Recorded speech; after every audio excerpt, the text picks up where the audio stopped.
Quero saudar a amada igreja com a graça e a paz do nosso Deus e Salvador, nosso Senhor Jesus Cristo. E convidar os irmãos a abrirem as suas Bíblias na carta de Paulo a Tito, no capítulo 2. Carta de Paulo a Tito, capítulo 2. Nós vamos ler dos versículos 11 até o versículo 14. Carta de Paulo a Tito, capítulo 2, versículos de 11 até 14. Nós vamos pensar essa noite, irmãos, sobre a pedagogia da graça. O que a graça nos ensina nestes tempos em que nós estamos vivendo. E diz assim a palavra do Senhor em Tito 2, a partir do versículo 11. Porquanto a graça de Deus se manifestou salvadora a todos os homens, educando-nos para que, renegadas a impiedade e as paixões mundanas, vivamos no presente século sensata, justa e piedosamente, aguardando a bendita esperança e a manifestação da glória do nosso grande Deus e Salvador, Cristo Jesus, o qual a si mesmo se deu por nós, a fim de remir-nos de toda iniquidade e purificar para si mesmo um povo exclusivamente seu, zeloso de boas obras. Vamos orar mais uma vez. Ó Deus, na Tua presença nos encontramos nessa noite, nesse culto, em louvor e adoração ao Senhor. Nós cantamos, o Teu Santo Espírito se faz presente aqui em nosso meio, por meio da comunhão, por meio dos cânticos que são elevados ao Senhor, por meio da palavra Tua que é viva e eficaz. E neste momento clamamos, fala ao coração do Teu povo, fala ao nosso coração. Em nome de Jesus nós oramos. Amém. Irmãos, esta carta, a carta de Tito, ela é uma das cartas pastorais de Paulo. Paulo, por meio de orientações bem práticas, ele ensinou tanto a Timóteo quanto também a Tito a forma correta de agirem na liderança da igreja de Deus, sendo sempre fiel à palavra, assim como também como fiéis pastores do rebanho, sempre dando contas ao Senhor. Enquanto Timóteo ele se ocupava na metrópole de Éfeso, a grande metrópole de Éfeso, Tito ele trabalhava na ilha de Creta, sendo Tito um cidadão grego, conforme a gente vê lá na palavra do Senhor em Gálatas, capítulo 2, versículo 3.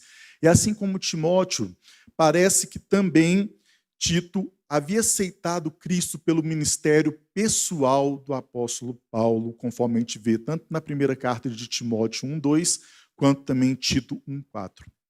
Entretanto, Tito ele encontrou muitas dificuldades lá na ilha de Creta. Muitas dificuldades. Uma vez que seus habitantes não eram das pessoas mais tratáveis. Querem ver? Vira a sua página da Bíblia, Tito capítulo 1, versículos 12 e 13. Olha o que o apóstolo Paulo escreve sobre os habitantes de Tito, de Creta, aliás, Creta. Foi mesmo dentre eles um seu profeta que disse: cretenses, sempre mentirosos, feras terríveis, ventres preguiçosos.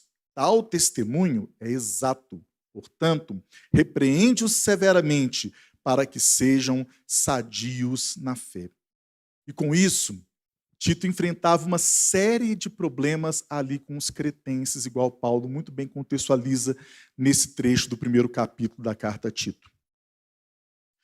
Segundo Wiersbe, um comentarista de vários livros da Bíblia, ele afirma que havia uma lista de problemas que incluía desde a necessidade das igrejas por líderes qualificados, como também a presença de um grupo de falsos mestres que tentavam misturar a lei judaica com a mensagem da graça, como também a presença de cristãos gentios que transformavam a mensagem da graça em licenciosidade, conforme a gente vê nesse texto que nós acabamos de ler, e também em Tito, capítulo 1, versículos 10 e 14.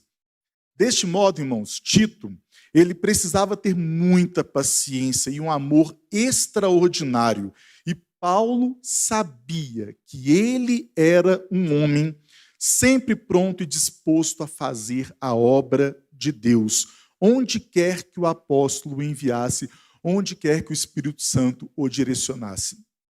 Querem conferir comigo? Abra sua Bíblia na segunda carta de Paulo aos Coríntios, no capítulo 8, versículo 23, como que Paulo se refere a Tito.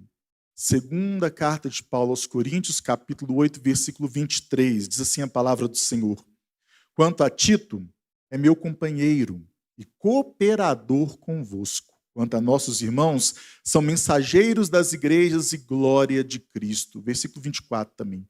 Manifestai, pois, perante as igrejas a prova do vosso amor e da nossa exultação a vosso respeito na presença destes homens. Então, Tito era exatamente um servo do Senhor que os cretenses estavam precisando como liderança qualificada para fazer o trabalho avançar ali na ilha de Creta.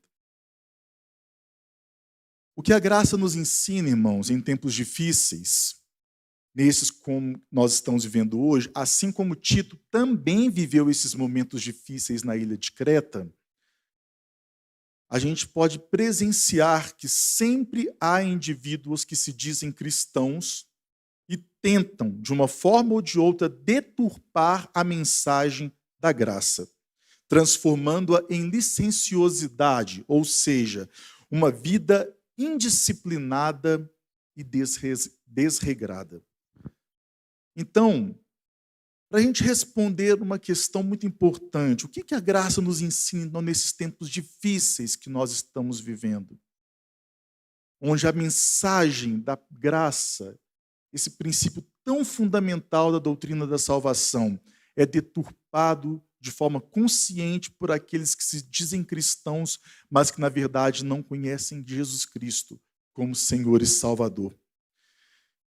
E para responder essa questão, nós vamos abordar 3 pontos que revelam que a graça de Deus é o fundamento para uma vida santa.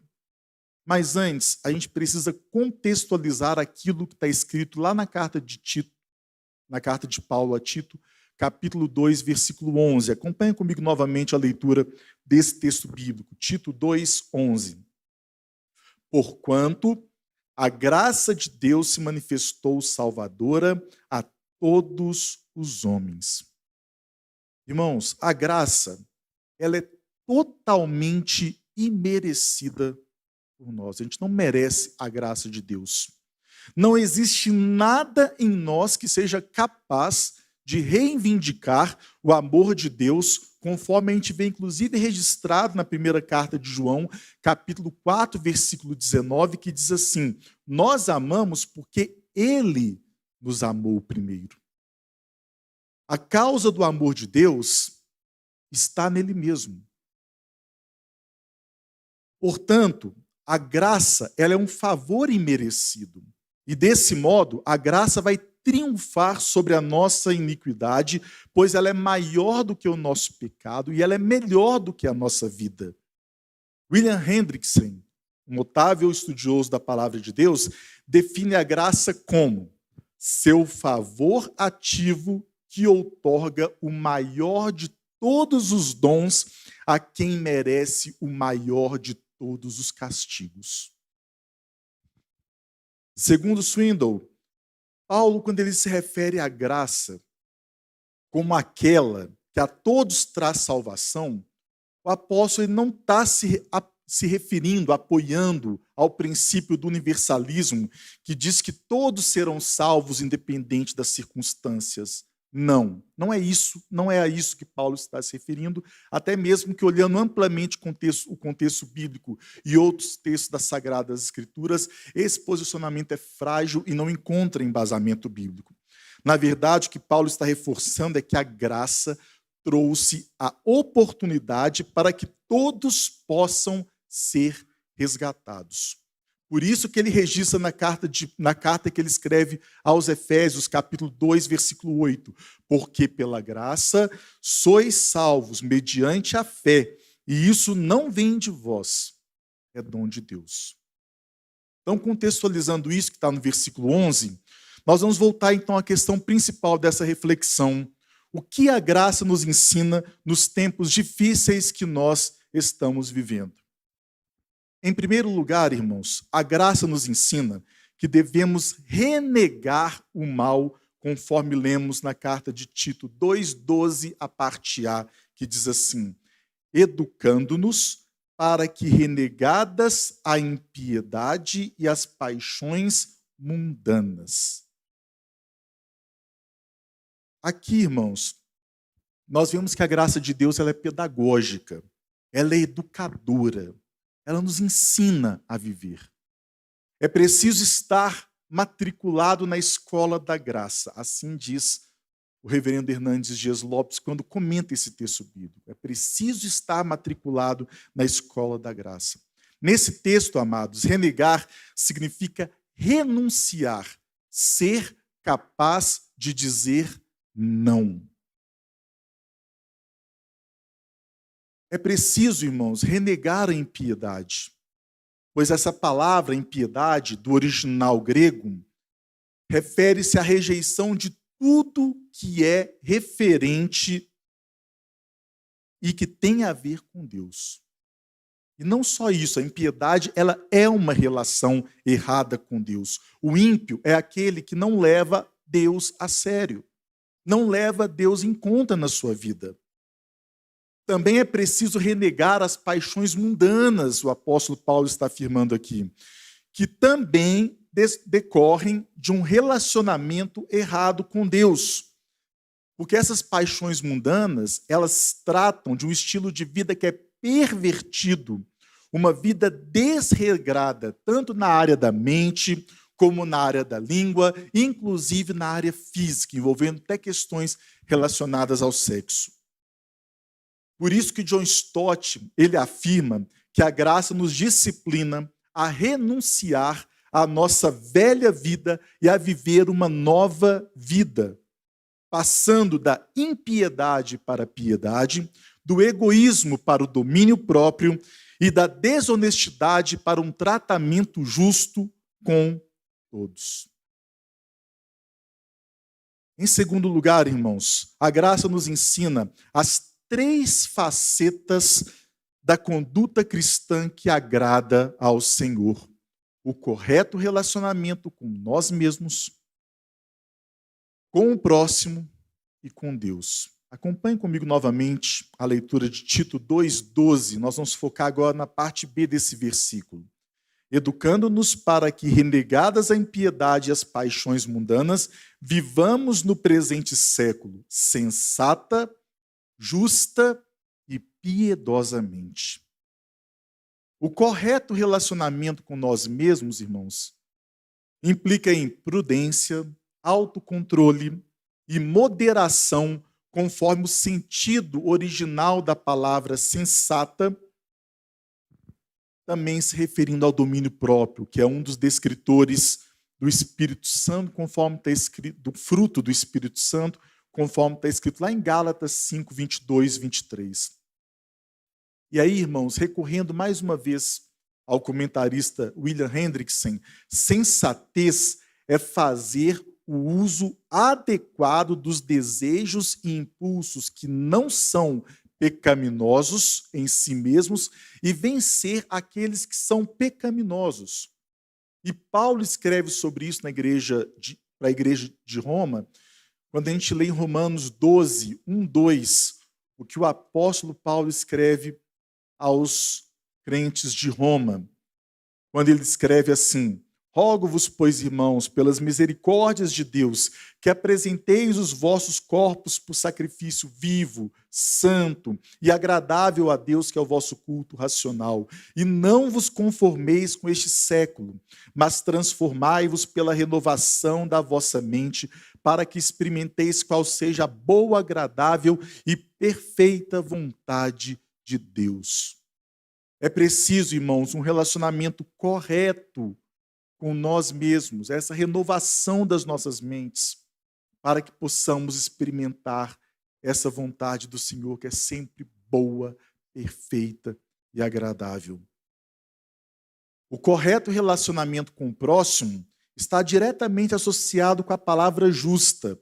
Quando a gente vê Tito 2, 12, o apóstolo vai citar: vivamos no presente século sensata, que é o relacionamento com nós mesmos, justa, que é o relacionamento com o próximo, e piedosamente, que é o relacionamento com Deus.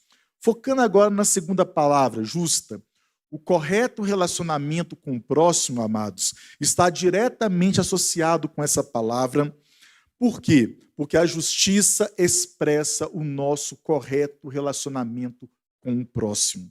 Viver de forma justa é ser íntegro no trato com todos os demais, cumprindo sempre os nossos deveres e também os nossos contratos com fidelidade, dando testemunho sempre. Agindo com o próximo, sempre pensando em dar o testemunho, professando a nossa fé em Jesus Cristo, Senhor e Salvador, e o nosso desejo sempre de imitá-lo em todas as questões. E o correto relacionamento com Deus implica em viver piedosamente, amados. A piedade, ela é o verdadeiro fervor e reverência para com o único que é objeto da adoração, o nosso Senhor.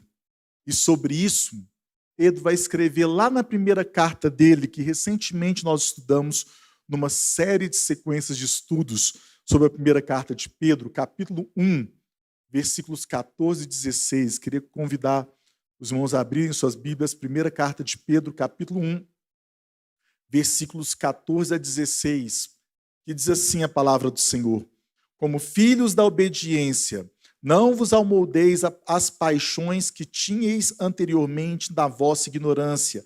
Pelo contrário, segundo é santo aquele que vos chamou, tornai-vos santos também vós mesmos em todo o vosso procedimento, porque escrito está: sede santos, porque eu sou santo. Como também aprendemos uma série de estudos sobre santidade há um tempo atrás aqui na igreja. Sem santidade é impossível agradar e sequer nos aproximarmos de Deus. Então, amados, essas são as virtudes que devem caracterizar a nossa vida durante a nossa breve jornada aqui como peregrinos.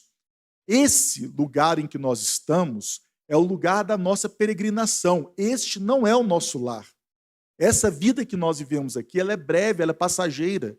Todas as coisas que estão aqui, elas passarão. E glória a Deus, porque essa vida é passageira. E breve nós poderemos encontrar com Ele. E aqueles que estiverem vivos, se nós estivermos vivos quando Jesus voltar, nós subiremos e seremos transformados e encontraremos com Ele, conforme a Tua palavra mesmo nos garante. E em terceiro e último lugar, amados, a graça nos ensina a aguardar essa manifestação da glória do nosso grande Deus e Salvador Jesus Cristo, conforme lemos em Tito, capítulo 2, versículo 13, que diz assim: aguardando a bendita esperança e a manifestação da glória de nosso grande Deus e Salvador, Cristo Jesus. John Stott, quando ele comenta esse texto, ele afirma que aquele que apareceu brevemente no cenário da história apareceu em graça e em breve aparecerá em glória. Jesus Cristo voltará em glória. Ele veio para servir e não para ser servido. Ele entregou a sua vida por um alto preço ali na cruz do Calvário. Pagou esse alto preço do pecado. Justiça que jamais sequer poderíamos apresentar diante de Deus, porque nossa justiça são como trapos de imundície. Mas Ele, justiça perfeita de Deus, morreu a nossa morte para que pudéssemos viver a sua vida. A nossa única esperança e glória é esperar pela volta de Jesus, nosso Deus e Salvador. Ele é o nosso Deus, Ele é a razão da nossa vida, Ele é a nossa única esperança. Devemos viver na expectativa da sua volta, como aqueles que o verão face a face, porque nós o veremos face a face, amados. O cristão, ele olha para o futuro e se santifica na expectativa desse breve retorno do Senhor Jesus, porque nós não sabemos o dia e a hora. Pode ser daqui a uma semana, pode ser daqui a um mês, pode ser daqui a 10 anos e pode demorar um século ainda. Pouco importa. Mas ele breve vem. E se nós não estivermos vivos quando ele voltar, o que é a nossa vida, amados? Não passa muitas vezes 70, 80 anos, que é o tempo da espera da vida de cada um de nós pelo retorno do Senhor Jesus, que breve vem. Ele diz que logo vem e vem. E ele vem buscar a sua igreja. Concluindo, nós aguardamos essa bendita esperança, amados. A graça de Deus nos libertou dessas mazelas do passado, restaurou nossa vida presente, nos mantém com uma gloriosa expectativa em relação ao futuro, pois breve Jesus voltará. Maranata, breve Jesus voltará.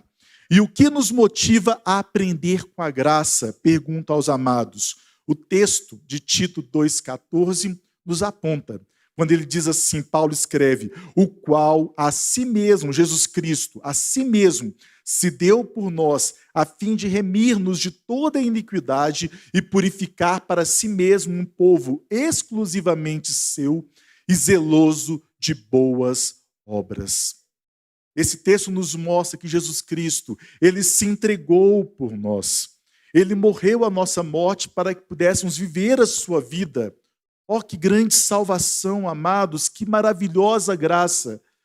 Ele nos remiu de toda a iniquidade. Ele nos purificou, nós somos povo do Senhor, nós somos a sua igreja, povo exclusivamente seu. E devidamente ensinados por sua imensa graça, somos convidados a viver zelosos de boas obras. Breve ele voltará. A Deus toda a honra e toda a glória.